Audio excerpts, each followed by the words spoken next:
Okay, so we're just going to discuss our residential trip to Inverclyde. We've got Craig, Michael, John, Alison and me. Okay, so during the day we had daytime activities to do. So on the Monday, when we first came, we got split into two groups. We've done badminton, archery, gymnastics and team building exercises that day, and that just got us all into different environments that we've maybe not done before, different sports we hadn't done before, and then our team building got us working together in groups. The second day we went to Millport, and then we got split into two groups again. Half of us went around cycling around Millport, the other half done water sports, which was sailing and kayaking.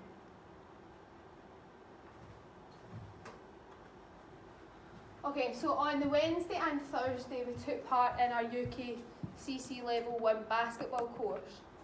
I went over the 2 days, and in this 2 days we got an introduction on the basics of basketball and how to coach basketball. There was 3 coaches and they taught us how to deliver warm-ups, drills for different aspects of basketball, like dribbling, passing, shooting and the footwork. We got safety pointers from each of the coaches. We got taught how to prepare effective coaching plans, and the main part of the course was how to effectively assist a higher basketball coach, like a level 2 and above.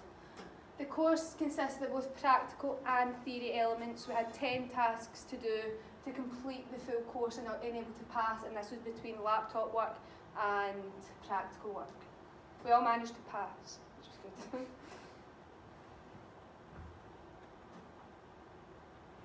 We had different activities during the night, so once we all had dinner, we would then have a wee while to get chilled, get relaxed, and then we'd go up to do lectures and workshops. So the first night we had a critical debate class where we all split up into groups, and we had a for and against topic to argue. We all had our chance to pitch our ideas and pitch our arguments, and then the rest of the class voted to who they think they won. And whoever's group didn't win had to do a forfeit in the end, which was doing karaoke. The second night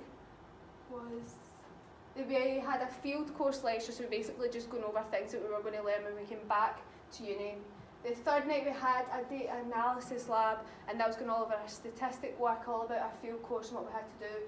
And then on the last night, which was the Thursday night, we had a careers presentation by folk who worked at Inverclyde. So we had, I think it was the manager, Gareth, came in, and he told us all about how he worked his way up from doing our course onto how he was a manager role. We had a marketing manager.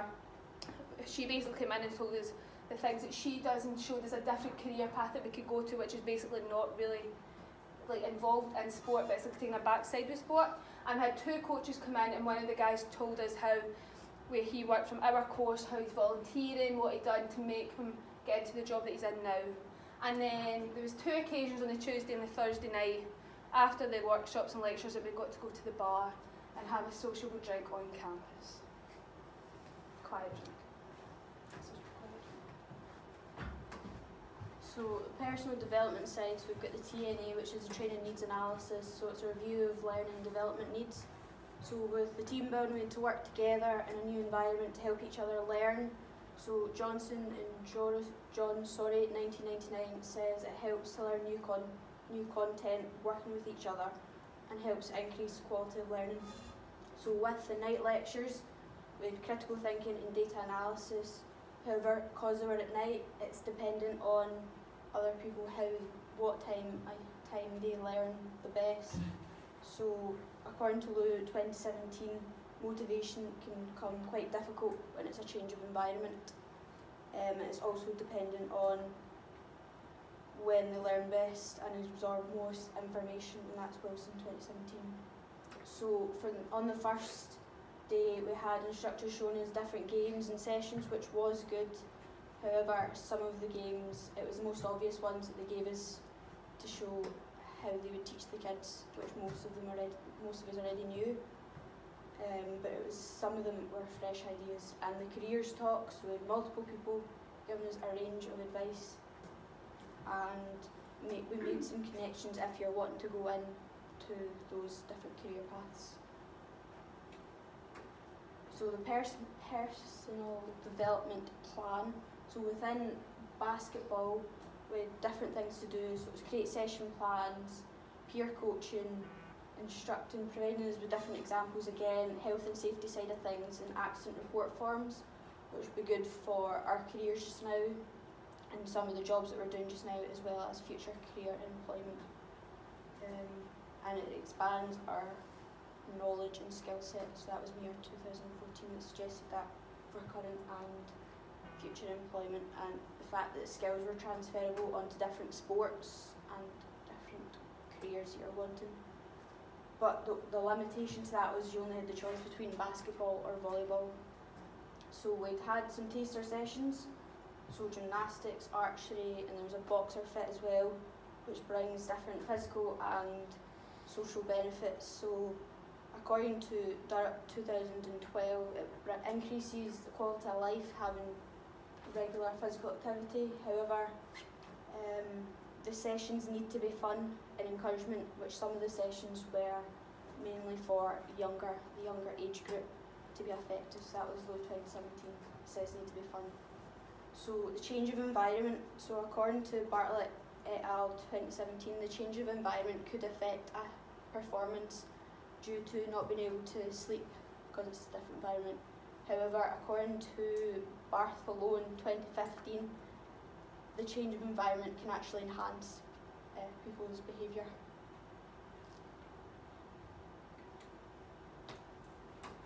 So we also looked at the social development aspects of the trip away.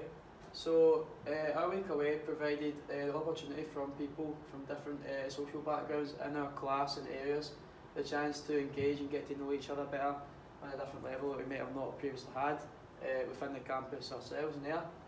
So from our study from 2013, it shows showing the different benefits for social inclusion in children through participation in sport. This study was relevant to the trip that we went to in Inverclyde, as it provided our year with a variety of different methods and activities that were used within the trip as tools for social inclusion and development. So these different methods included team building activities. So on the first day when we arrived, we had archery provided to us from the staff within Inverclyde, badminton games and skills.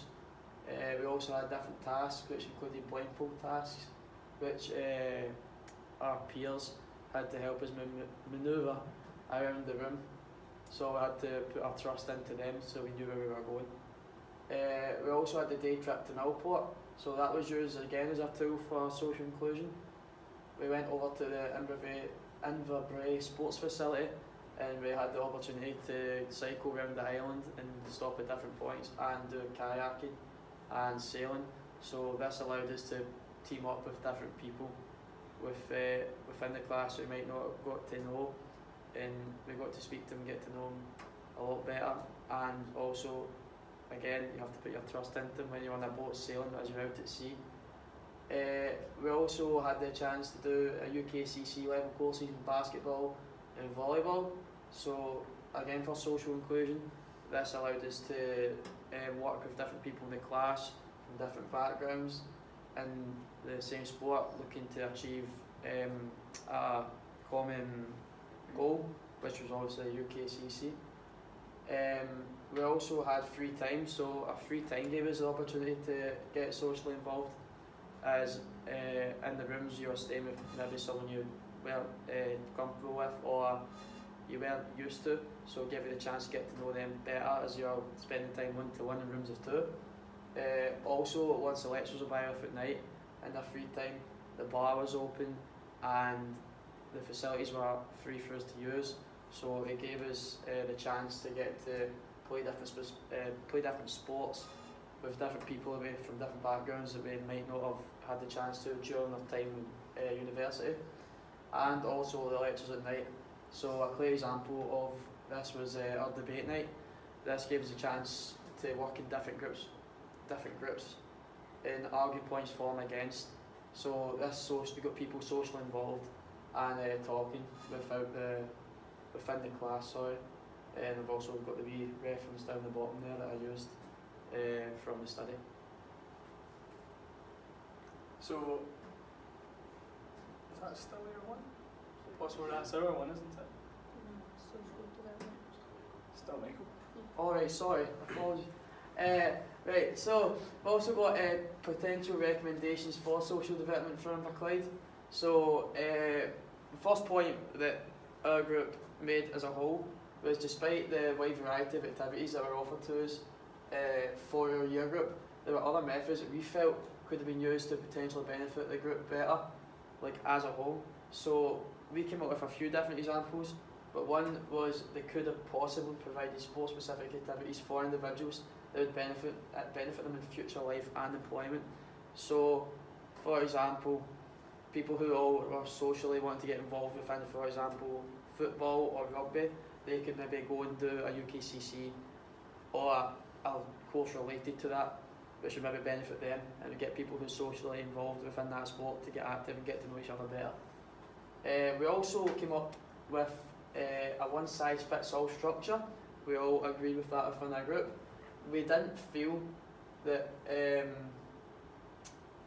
the programme accommodated to the group of participants. It was just a mutual feeling we had within the group. And also, we were very, very disappointed as a whole that we had no milk and cookies available to us, which was prescribed within our programme. So moving on from this, we're looking to see what would enhance community development. With the task we were given, with everything that we learned from that week, we have come up with the idea of what we call as Park Lives. Basically the aim around Park Lives is a free initiative for children and adults to attend a sporting and social event within local parks, which includes various things such as sports coaching, team building activities, and also food and beverage events. So what we were looking to do in terms of that was create this initiative within a local community, get local businesses involved as well, which enhances a bit of triangulation in terms of you're talking to the people of the community, the businesses of the community, and how they can spiral into each other. So moving on from that is our aims and objectives of it. So we'll pass on to the next slide and tell you more about that. So the target community and location that we aimed to put this initiative on is we wanted to target underprivileged children and adults as well in the Springburn area in the north of Glasgow. We targeted this place because members of our group stay within that area and are aware of the social deprivation and almost disadvantage that they're at due to the kind of lack of quality and quantity of things that are provided to them. Location wise, we went for Kelvin Grove Park, which again linked in with the name of Park Lives. So we thought if we pick somewhere central that's been a public park, more people are likely to attend to it because it's easily accessible. It's a large area, and again, even if you're not coming to it, if you're just walking by the park with the dog, whether it be or coming home from work, you can see this event, you're going to be interested in it hopefully, and then come to part of it. So yeah, aims and objectives are now, that's fine, that's the right thing. So yes, our aim is to promote sport inclusion to a socially deprived area, as we discussed this Springburn, to basically through reinforcement of sport and recreation. So again, that's not just going through and doing sports coaching, it's having the tools of such things as having food and beverage events, having team building events. That's why the adults are involved. The adults will obviously need to be there to take the children there and back. The objectives is how we're going to basically do this and deliver this is we're delivering a free sporting programme in local parks in the north of Glasgow, so it does incorporate with volunteers. Discussing that, we're promoting within local area in terms of schools and sports clubs, so that's getting into the local schools, making teachers, making pupils aware of the initiative we have in place. The same with the sports clubs, because there could be a benefit of them investing within this Park Lives initiative for them in turn to possibly get people into sports for their specific club. And finally, it's just to raise awareness of the present and future opportunities to stay in sport. So they might not be available, they might not be in a specific light for them to see that. So what we're looking to do is to show what's available for them and in terms of, in the future, what they could look into doing. So they could pick up an interest in a sport they've never done before, thought they would never get to play because of their area. We bring it in, and then it could have potential for future involvement. And the concluding bit that we thought we'd have to look at is the areas of funding that were essential to making our initiative possible. So we looked at the local council, local businesses and sports clubs. The local council, again, if we can provide a almost free sporting programme initiative for the area and get the local council involved, I'll almost promote them in a good light, and it can provide a connection. We can be the middlemen, provide a connection between the people and the council, and hopefully form a good relationship there.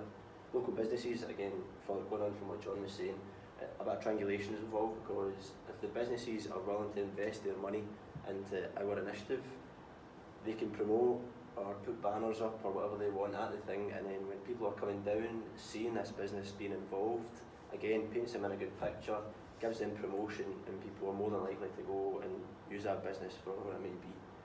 Sporting clubs, finally, would like to get involved or potentially get involved to promote. Again, it's all about promotion when it comes to the funding, because they can target our initiative, almost use our initiative as a platform for them to promote and even recruit, whether it be players, the voluntary staff involved, ourselves, and again, they can even link in with each other, the council, the businesses, the clubs. They can all almost intertwine to provide the funding, make the event successful, and make it a successful initiative.